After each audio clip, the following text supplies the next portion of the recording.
bahwa manusia dikatakan hidup ketika dia mampu melakukan aktivitas dan aktivitas itu memberikan kebaikan buat umat manusia. Ini yang menarik. Jadi dalam Islam itu hidup dan mati tidak hanya soal detak jantung, tetapi masalah produktivitas. Jadi bukan masalah nyawa kita masih ada, tetapi apakah kita memiliki produktivitas dalam hidup atau tidak. Kalau punya produktivitas dalam hidup, maka kita dikatakan hidup.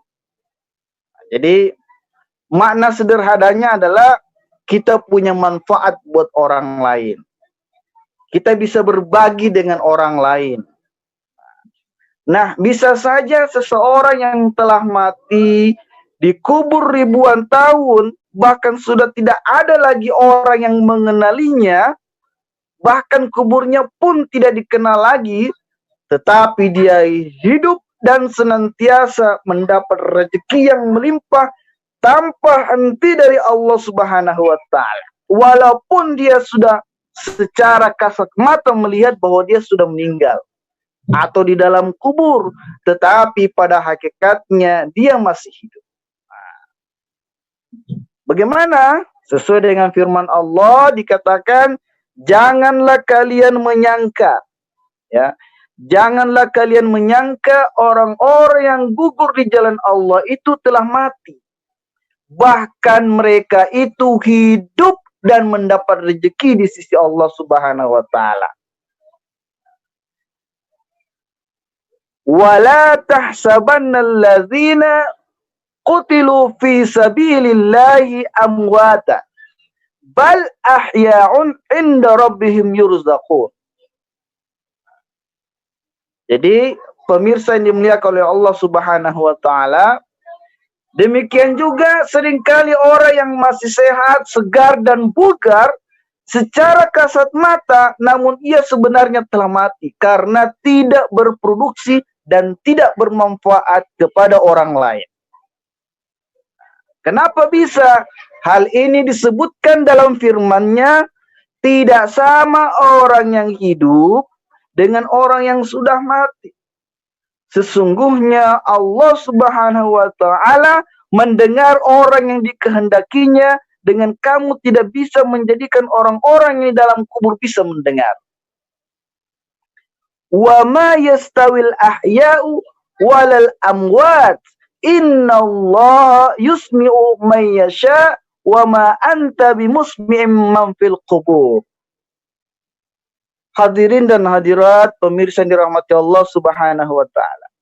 Secara sepintas, dua ayat tersebut kontras dengan pemahaman banyak orang tentang manusia hidup dan manusia mati.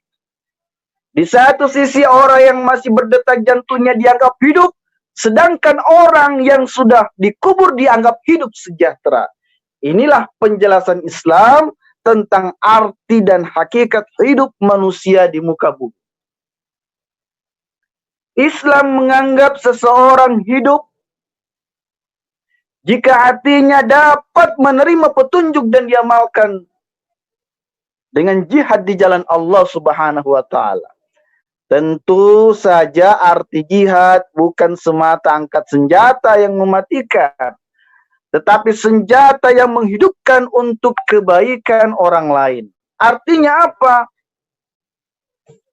Artinya adalah manusia hidup dan bermakna jika berjihad dalam konteks berusaha mengisi hidup dengan karya dan kerja nyata agar berarti dan bermanfaat bagi diri, keluarga, masyarakat, dan bangsa. Hadirin dan hadirat pemirsa yang dirahmati Allah Subhanahu wa Ta'ala. Hidup menurut pandangan Islam adalah kebermaknaan dalam kualitas secara berkesinambungan dari kehidupan dunia sampai akhirat. Dalam pandangan Islam, hidup seseorang diukur dengan seberapa besar ia melaksanakan kewajiban-kewajiban sebagai manusia hidup yang telah diatur dalam Islam. ada dan tiadanya seseorang dalam Islam itu diukur dengan seberapa besar manfaat yang dirasakan oleh umat dengan kehadiran dirinya. Pemirsa media dakwah dirahmati Allah Subhanahu wa taala, Ramadan adalah balai latihan untuk mendidik manusia agar hidupnya mencapai derajat yang tinggi. Dengan cara menahan lapar dan haus serta syahwat, manusia dapat mengasah kesucian fitrahnya sehingga bergerak pada kehidupan yang lebih bermakna. Seringkali fitrah yang suci itu diselimuti oleh kabut hewani dan debu dosa sehingga tak mampu memenangkan ruh dan mengalahkan kehinaan tanah liat yang melekat pada diri. Jadi kemuliaan kita itu terletak pada ruh yang ada dalam jasad kita. Pemirsa yang dirahmati Allah Subhanahu wa taala, puasa merupakan sebagai terapi untuk menghidupkan raga, jiwa, asa agar senantiasa bergerak sesuai agama, sehingga diri manusia senantiasa hidup saat bernafas dan terus hidup dengan jasa dan karyanya setelah detak jantung berhenti dan ruh berpisah dengan raga. Jadi makna hidup dalam Islam tidak seperti yang dipahami oleh para filosof, tetapi makna hidup dalam Islam adalah produktivitas ketika kita memiliki manfaat bagi orang lain. Mudah-mudahan renungan ini menjadi semangat dalam diri kita untuk memperbanyak amaliyah pada bulan Ramadan yang bisa bermanfaat bagi orang lain. Demikian, fastabiqul khairat, wallahu musta'an, wabillahi taufiq wal hidayah. Wassalamualaikum warahmatullahi wabarakatuh.